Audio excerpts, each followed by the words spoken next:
We go back to what happened in the Oval Office the other day. I call it a smackdown of Zelensky. It looked really rough, but then again, at the end of the day, you may have your deal back. So was that all the art of the deal, or what specifically ticked you off? Well, you know, he was able to, it was like taking candy from a baby, what he did. He's a smart guy, and he's a tough guy. And he took money out of this country under Biden like candy from a baby. It was so easy with that same attitude. And I just don't think he's grateful. We gave him, in my opinion, $350 billion. Europe is in for $100 billion. We gave him $350 billion, and he's talking about the fact that they have fought, and there's a bravery because somebody has to use the weapons. But without those weapons, don't forget, I was the one that gave him the javelins that was able to knock down all the tanks. Obama gave nothing. Look, if I were president, that would have never happened. You wouldn't have had Russia going into Ukraine. You wouldn't have had the whole situation with Hamas and October 7th. It would have never happened because Iran was broke. They had no money. They weren't giving it to Hamas or Hezbollah or anybody else. You would have never had the worst evacuation anyone's ever seen, which is Afghanistan, which was the most embarrassing day in the history of our country. And you know what else you wouldn't have had inflation. We had record-setting inflation under Biden. It was a killer. It's one of the reasons I won the election. But you may get it again with these tariffs, right? I mean, one CEO said to me, my input costs have already started to go up. Well, I'm going to have to raise prices. In the meantime, guess what? Interest rates are down for the last 3-4 days at good levels. I mean, you know, when you add interest rates, you're talking about it's gone down. I've been saying, let's get interest rates down. You know, nobody ever gets rich when the interest rates are high because people can't borrow money. Interest rates are going down. You know what else is going down? What have I been trying to get down? Oil. Energy. Yeah. Energy's going down. I'd love to see energy go down. You know, energy is really what caused it. They screwed up my energy. I had the most energy, and they screwed it up. Then they went back to it. It was going through the roof. They went back to some drilling, but it was gone. It was hopeless. It was lost. But energy's gone down and interest rates have gone up over the last week. That's a big thing. I love that. Do you expect Zelensky to come back? Do you expect to do that rare earth minerals deal? Yeah, I think so. I think it'll happen. Are you sure there's the content that you think there is there? Because some people were questioning if, in fact, there is the, you know, the titanium and the lithium, all those the rare earth minerals. You think it is rich with those things? Well, I do. I mean, I've had it checked. I've had it checked by the best. It's very valuable. But with all that being said, Biden should have never put up $350 billion. He should have equalized with Europe. All he had to do is say, you got to stay even with us. They're in for 100. We're in for 350. How does that? And we have an ocean in between us, right? We're not in the danger that they are. They are in much greater danger, if you call it danger. He should have never done that. You know the other thing with Europe that bothers me? They've given Russia more money, by far, for buying their oil than they put into Ukraine. So they're paying all this money to Russia, and we're in there for $350 billion. Biden should have never done that. I spoke with the president of Poland the other day. President Duda has great respect for you. Yeah. And I said to him, you know, what if the U.S. walks away and stays away? Here's what he said. Without the United States, do you believe that Europe is capable of offering meaningful security to Ukraine? I would like to believe it, but experience to date shows that this has not been the case. The entire history so far of the last 3 years of the war shows that without American support, Ukraine will not survive. Are you comfortable with that? The fact that you walked away and Ukraine may not survive? Well, it may not survive anyway, but, you know, we have some weaknesses with Russia. You know, it takes two. Look, it was not going to happen, that war, and it happened. So now we're stuck with this mess. Think of what he stuck me with. Open borders where we have 21 million people came into our country, many of whom should not be here. Many are criminals. Many are criminals. Many murderers, drug dealers, drug lords. We got that. We have the whole mess with Israel on October 7th. We have all of the ramifications from the worst and dumbest withdrawal in history. Both Ukraine and Israel were both attacked by aggressors.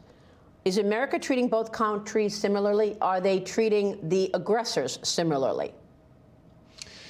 I think so. Look, they're very Are you different. favoring one over the other? They're very different places, okay? Very, very different. You're talking about different levels of power. You're talking about different parts of the world. The Middle East has been under attack forever. It's been, you look, when wasn't it under attack? And then we came along and did the Abraham Accords, which was unheard of. Have you been as tough on Russia as you've been on Hamas? I mean, what do you want to say to Well, critics? I've been much tougher because I haven't done to Hamas. That's been Israel that has to do to Hamas. But Israel does tell me what's going on. I think I've been very tough to Russia. Tougher than anybody's ever been to Russia, if you think about it. First of all, we had the Russia hoax, which was a very bad thing. Could have led to a war. And that was started by Schiff and all these lowlifes. I know. They're total lowlifes. And it was a fake deal, the 51 intelligence agencies. It was, I took all their passes away. They can't participate anymore. These guys know it came from Hunter Biden's laptop from hell, which came from his bathroom and or his bedroom, okay? Not a pretty sight.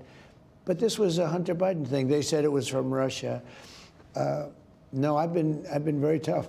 Remember this, I'm the one that stopped the Russian pipeline, Nord Stream 2. I stopped it. Biden came in and he approved it. I'm the one that put sanctions on Russia. I'm the one that gave the javelins against Russia. No, I've been very tough, but I got along well with Putin.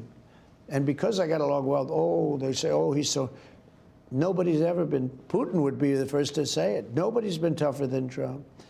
And Biden hasn't been tough. Biden's done nothing.